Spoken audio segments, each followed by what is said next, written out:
We've only just scratched the surface on Hillary Clinton, and there's already enough stuff coming out that makes this a giant scandal. This is about 8 years of the Barack Obama administration seating so many Democrats in the FBI, the CIA, all matter of government, that it was corrupted. Those teams were corrupted, and they ended up becoming, like all things Democrat, you can't just be a Democrat and work in the FBI. If you're a Democrat and you work in the FBI, you're corrupt. The definition of it, because Democrats operate differently than Republicans. Welcome to Doug in Exile. This is where the happy patriots are. I hope I can make my case about Hillary Clinton. This is, by the way, everything you need to know about the Hillary, Russiagate stuff, all caught up in one episode. I'm going to take you through the whole timeline. It's not exhaustive. I'm going to go as quick as I can without wasting your time, without reading commercials to you, because I value your time,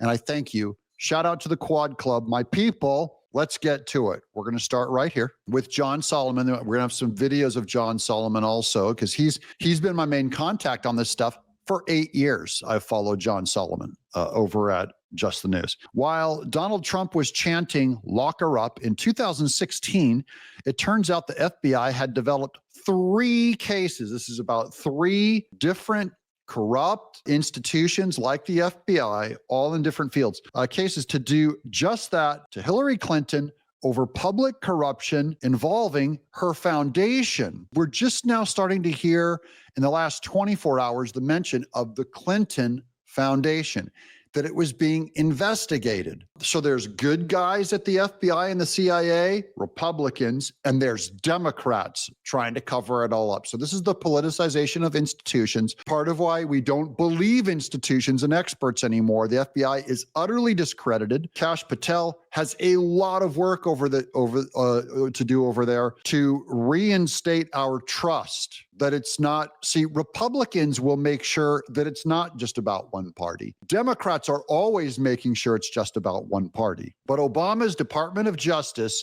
told the agents to shut it down. So there were good agents looking into the Clinton Foundation. It was Barack Obama, the president, that said, shut down those investigations. So that's the biggest news in the last 24 hours. We can almost stop here. But here's John Solomon, Real America's Voice, but he's from Just the News. John Solomon. Tonight, we're going to tell you about the other Clinton investigation, one that was running in 3 separate FBI offices, New York, Washington, and Little Rock. It was a predicated criminal investigation that was examining whether Hillary Clinton ran a pay-to-play scheme that delivered favors from her perch as Secretary of State, while foreigners and others paid large sums of money to her family foundation. Okay, this is the first we've heard of this in 24 hours. Now, we all know that's what the Clinton Foundation was. They were given all kinds of money to them, another NGO, and they were just laundering money. Okay, they stole it all. There was an investigation coming up by, this is Barack Obama's FBI looking into it, and CIA and government oversight. Going, we see crime here. Barack Obama said, no, you don't. This thing goes away. This predates the Russia collusion hoax. This is probably why Clinton destroyed those servers that were in her house. And some say she deliberately had those servers in her house. This is Emailgate. The Clinton emails was the big news, that she could have had that server at her house because it was accessible to foreign entities to come and spyware and look and pay her for the information. That could be what comes out. We don't have enough evidence yet. We're still looking, guys. That's why no arrests happen. We're only just now getting to this stuff. People are like, where's the arrests? Where are the arrests? Barack Obama said, don't look. So it's been covered up and it's been wiped from history. Now we have to go back and reconstitute all this evidence. There's not enough there to get her.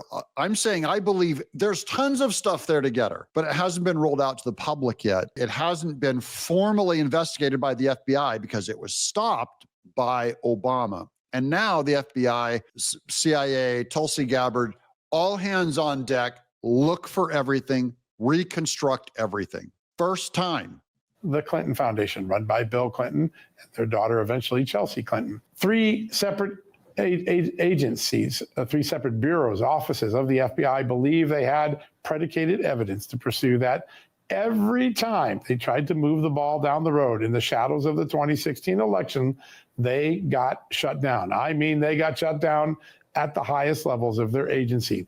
Andrew McCabe, the deputy director, a man who potentially had a conflict of interest with Hillary Clinton. So his wife got money from Hillary Clinton's former campaign chair to run for a Virginia state Senate. And by the way, McCabe attended the meeting where that assistance was solicited. He eventually was conflicted out, but not before he gave the order to his agents that you won't investigate or do anything on this unless I approve it. Downstream from them, four different U.S. attorneys' offices under Barack Obama were asked for help by the agents. Agents need help. We need a grand jury. We need to get evidence. We want to move the case down the road. All three of those four offices told the agents, you're on your own. We will not assist you in your pursuit of criminal charges against Hillary Clinton. And then perhaps the most extraordinary statement in the document that we are going to show you on screen now. They can put it up as you're looking here. The Deputy Attorney General for Barack Obama, Sally Yates, explicitly told the FBI, shut it down, meaning the corruption probes of Hillary Clinton. Think about that. We've seen Sally Yates show up on CNN as a spokesman and go back and forth with Scott Jennings. So she could be in hot water. This is a formal Russia probe to see if Hillary Clinton, remember, she was selling them uranium. She's the one that is compromised with Russia and China. And they say that she has emails to prove it. And that's why she destroyed her server full of emails. They vanished. Kash Patel allegedly, remember, he was working back then. He was a spook for the government and under Barack Obama. And he knew he was one of the good guys pursuing all this stuff, saying, let's go. We have enough. Barack Obama, let's do a grand jury. And then suddenly all these people down the line start saying, cover it up. This goes away. While Donald Trump was out on the campaign trail chanting, lock her up, maybe there was a good reason to lock up Hillary Clinton, he would argue every night. The Obama Justice Department was telling the FBI agents who also thought there might be a reason to lock up Hillary Clinton, shut it down. Remember those words. We have a lot more up for you. In a second, we're going to bring in Senator Ron Johnson, someone who's been instrumental in exposing so much of this incredible dirty scheme in Washington. But one last piece of note before I bring in Amanda. We have now confirmed tonight there are some prosecutors who have come forward and are willing to cooperate with Attorney General Pam Bondi. Okay, we have people coming forward, prosecutors from the FBI and the CIA back then, the Department of Intelligence stuff. Now, Adam Schiff is one of the guys also involved in some of this, but Adam Schiff has a unique kind of pardon that does not apply to this stuff. Here's Tom Fitton with that post just to show you how we can still get all these people, even though it's been this long. Adam Schiff's pardon is invalid. Why? Not just the auto pen scandal. This is different. Adam Schiff's pardon is for, quote, any offenses related to the activities or subject matter of the select committee to investigate January 6th. Schiff is not protected against Russiagate-related offenses. So because they named it specifically in the Biden auto pen pardon, and they didn't give him a blanket one, they gave Adam Schiff a very specific one about J6. That's where they thought that Trump would go after them. Boy, were they wrong. But it's okay. So here's more from Julie Kelly on that original post. We have an FBI investigation into Flynn, that's Michael Flynn, Kislyak leak involved 167 individuals. These are the intelligence people. 167 of them is a massive conspiracy, guys. This isn't one or two people. This is widespread. And you know what's going to happen?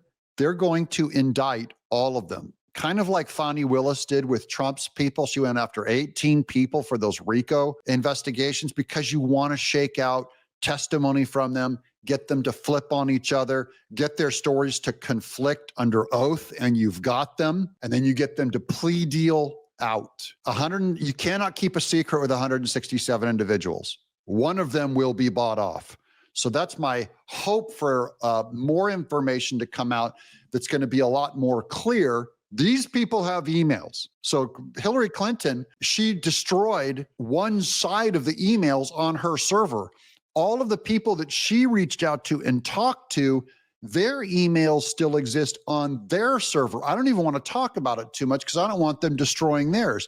but there's possibly 167 Democrat people in the FBI, CIA, all matter of government, including aides and people that worked for the Obama administration, that communicated with Hillary.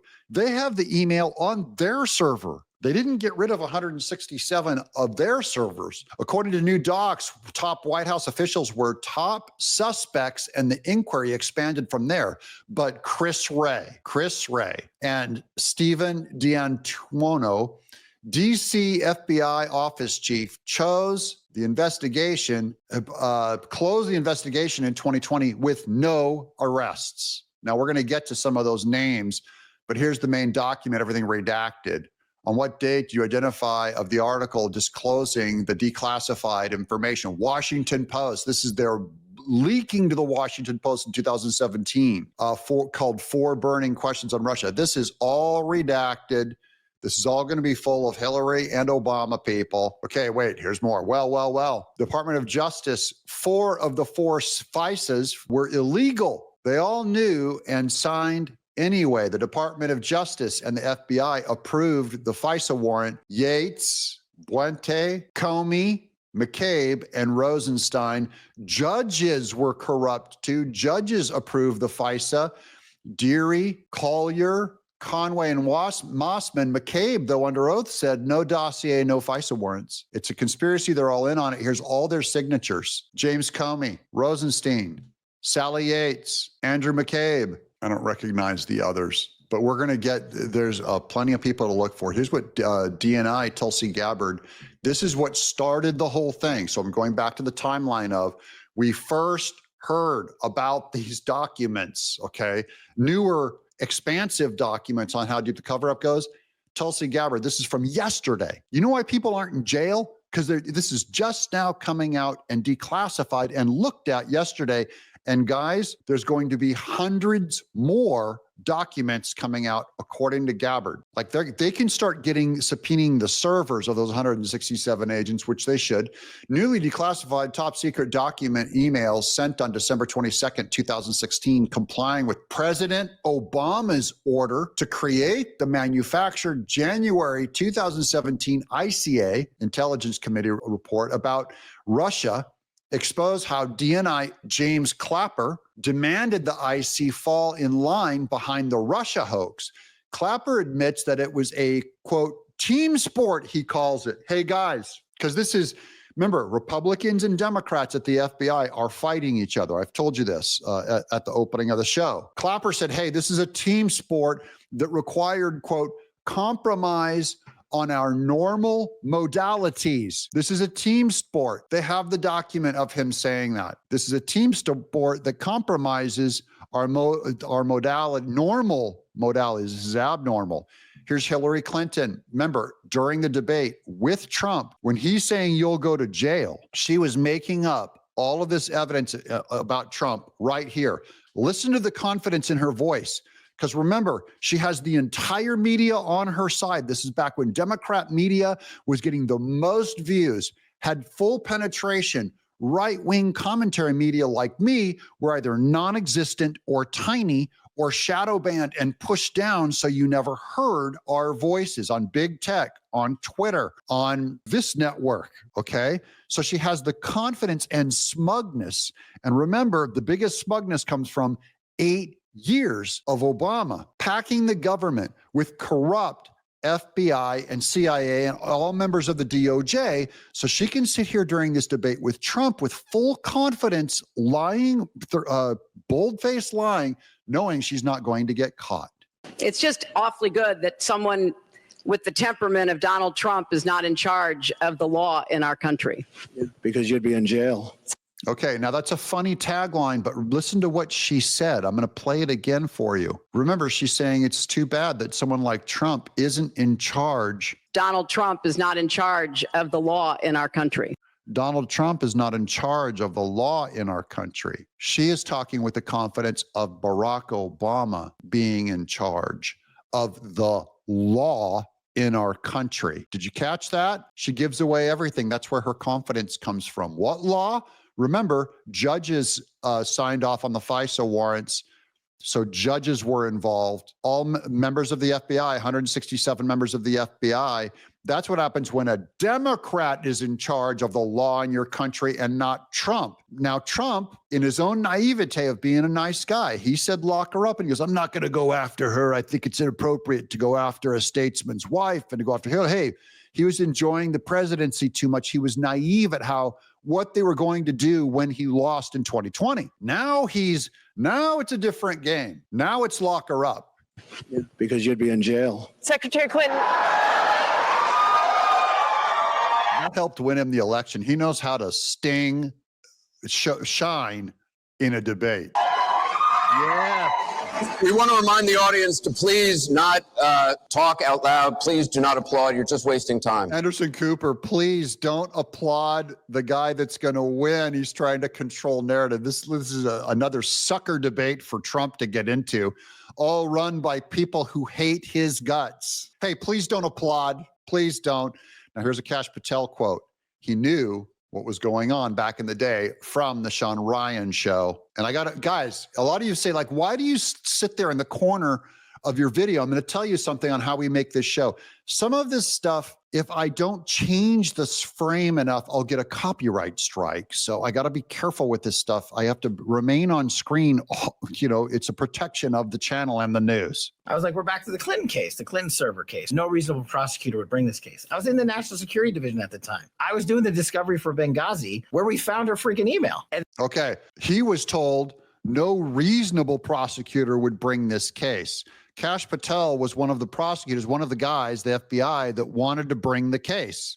They were going through her Benghazi emails, and they find all the other emails on her server, which should tie her to the Clinton Foundation laundering cash through their foundation. By the way, Joe Biden did the same thing. That was the Biden family business, was for pay to play for places like Ukraine and China to pay to have access to President Biden. then they took that investigation away from us. And then it became the Clinton investigation, right? That everybody now knows about. I was like, who's this guy talking about? I didn't think it would happen, but it did. Came back full circle with the Biden administration, or the Biden prosecution of classified docs. And they let the guy off the hook. And they just said, doesn't matter. So we'll prosecute a guy who has a legal justification to have those documents because we don't care. It's Trump. And we won't prosecute the sitting president because you've made up a new legal standard that applies to exonerate him and to not even charge him. They prosecuted Trump, who had classified documents at his house that he was allowed to have access to, and they invent a new standard to let someone else off the hook. Hillary Clinton, who had no such thing on the emails on her servers, classified documents she had. That is the two-tier system of justice on steroids. Two-tiered justice system. Thank you, Kash Patel. Wait, there's more. Guys, this is getting long, I know, but here's General Flynn on Bill O'Reilly. You're saying that Brennan in August of 16, when the campaign was underway, okay, right, knew that the Hillary Clinton dossier, the one that her campaign paid for, was phony. The Steele dossier.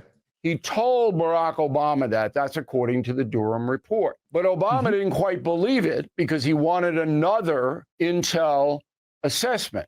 Correct? Yeah, I'm not so sure, Bill. Now you're asking, I'm speculating a little bit. I'm not sure where Barack Obama's, head was at that time.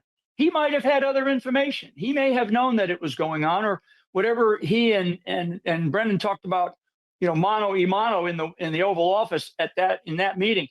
But I would say that what Obama did do, and having worked with commanders and having worked with bosses when it came to intelligence, is to direct Brennan to continue to pull this thing together.